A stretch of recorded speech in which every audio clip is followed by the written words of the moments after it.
Hey guys, it's Taylor from AppMasters, and today I'm giving you an exclusive look at Mac OS 10.7 Lion for all Apple devices currently running Snow Leopard. Will be able to be upgraded to 10.7 Lion. So let's go and we'll take a sneak preview. Alright, and here's the device I will be showing it to you on. This is a MacBook, as you can see, with no FireWire. MacBook from 2000 and, let's see, what year? I'm going to say 2009. Yes, it is a 2009 MacBook. And let's open it up. I've got it completely shut down right now. So we'll just hit the power button.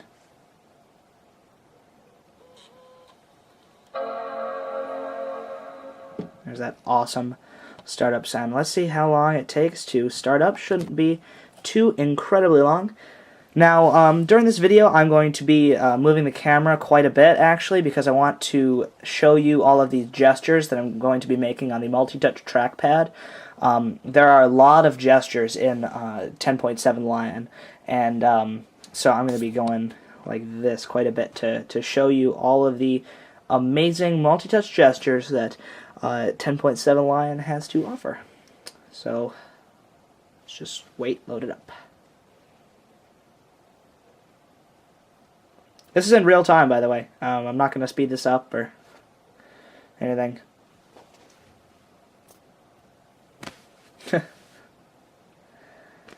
Okay. Seems to be taking a while. There's my autofocus going insane. Lots of fading, you know, instead of those hard transitions. Oh, looks like auto login is turned on. I wasn't expecting that. Wow, look at that. That's cool. That's actually one of the features of OS 10.7 Lion. Now, after I shut down the computer, everything did close, but it remembered exactly what I was looking at. So when I was using it before, I had iCal open, and I had Mail open, and I had Safari open, and as you can see, they are still open. So there you go, but right back where we left off. So let's take a look at some of the new features. What we can do by taking 3 fingers and swiping them in either direction. So let's just back up a little bit here. Swiping them in either direction, we can move between our spaces. So this is actually space 1. So if we swipe this way, there we are in space number 2.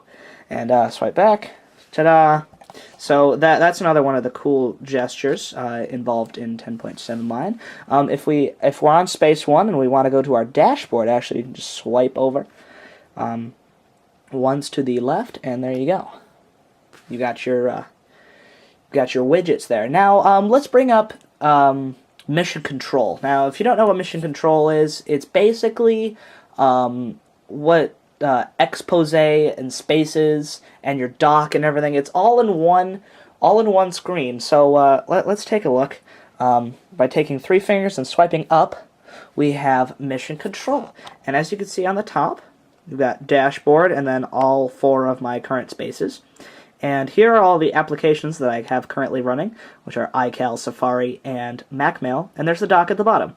So I can switch between all of these different applications, and of course I can move them into different windows. So if I want to take Safari, put it in here, and all the windows were resized, so it took advantage of the screen real estate.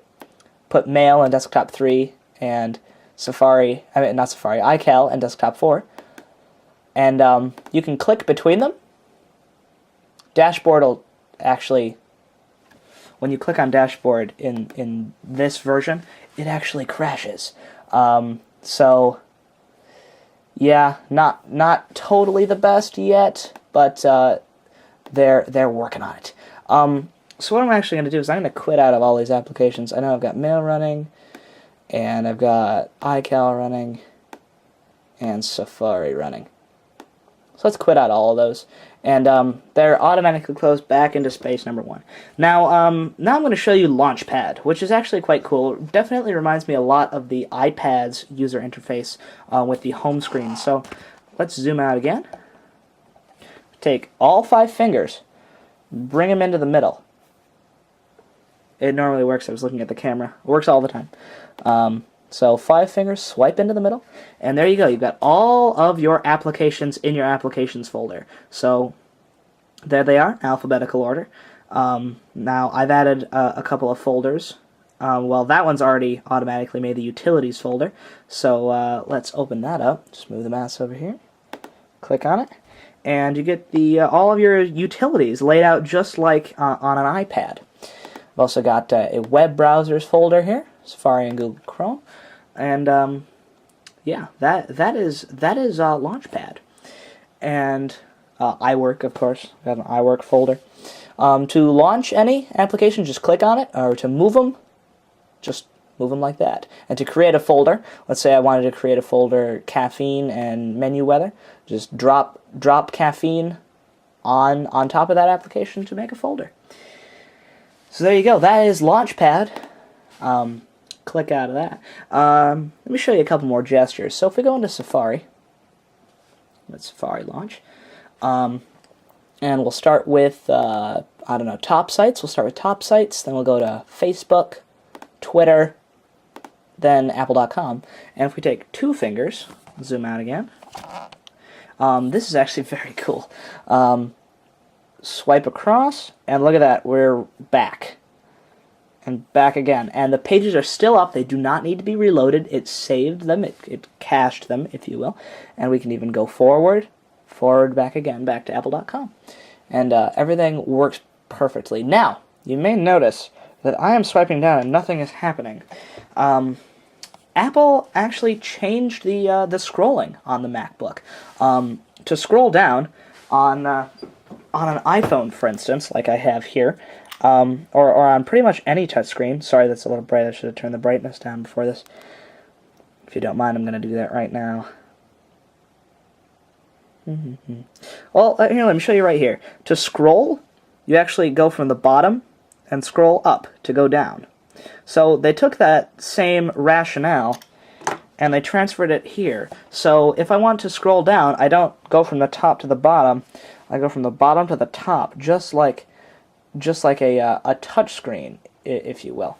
So they really have taken a lot of the iPad's functionality and put it into the Mac. So that's pretty cool. I actually like that. It feels a little bit more natural. And then when you get to the top of a page, it kind of does the there's no more page here thing. I really like that.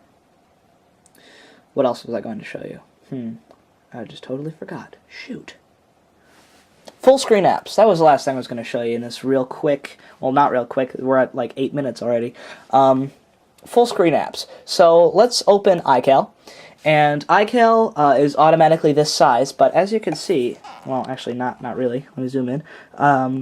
In the upper right-hand corner, you have a little full screen icon. So if we click on the full screen icon, it'll take the whole application and make it really big. And now it is taking up the entire screen. I can still go into every single view. I can even go into year view here. Month, week, day. There you go. On the left here, we've got the just like the day view on the iPad. So that's pretty cool. Just like on the iPad, the day view. So they brought a lot of functionality of the iPad back into here. So let's change our space for a second. Oh my gosh, look at that! And if we go back, still in full screen mode. You could stay in your full screen apps all the time. And let's open up Address Book, because you'll notice it's exactly like the iPad, and it doesn't get any bigger. I've tried resizing this window. Oh, never mind. Jeez. There's no full screen mode for contacts. But there you go. Just like the iPad. Quit out of that. And we can go back to here. And if we actually go back into Mission Control, the 3 fingers up, you get a another window here. So here's all my 4 spaces. I gotta zoom in again. All of my 4 spaces, desktop 1, 2, 3, and 4, but then iCal is actually in there. So you can have desktop 1, iCal, then 2, 3, and 4. So it adds another space when you're using a full screen app. But when I go out of full screen by going up here, where the spotlight icon normally is the anti-full screen button, and it'll put you back in the space that you were in. So now I do believe I'm in space 1. Yeah, desktop 1. So very, very cool. You'll notice little tweaks here and there. Like the buttons in the upper left, they're a little bit more round, and they're a little bit smaller. And all of the buttons in like Safari, they're all a little bit more square. So if we go to like what's a good example? Like on Forms, let's go to Facebook and let me log out for you. And like there's a good example right there. The little keep me logged in box, it's rounded instead of a complete square. There's those little things here and there that make it polished and just a little bit different. If we go into the Macintosh hard drive, for example, we make it a bit. Oh, I just want to make it a bit bigger. Here we go. There we go. All of these icons are different. They're all gray. And over here, while selecting things, you'll notice that the item that you have selected is popped out instead of pushed in. So, and it slides across. Isn't that cool? So that is a basic look at 10.7 for the Mac, and actually there's this little thing over here called AirDrop. Now, what AirDrop is well, I actually don't know. Apparently, when you have another device running Lion or running AirDrop is what it says, so possibly iPhone or iPad, you can do wireless file transfer. So, yeah, wireless file transfer from the Mac to the iPhone and iPad, which I think that'll be pretty cool. It's been done before, but it's built into the OS this time, and it's built into a Mac instead of a Windows machine. So there you go, basic look at Lion 10.7 for the Mac. This is Taylor for App Masters. Catch you guys later.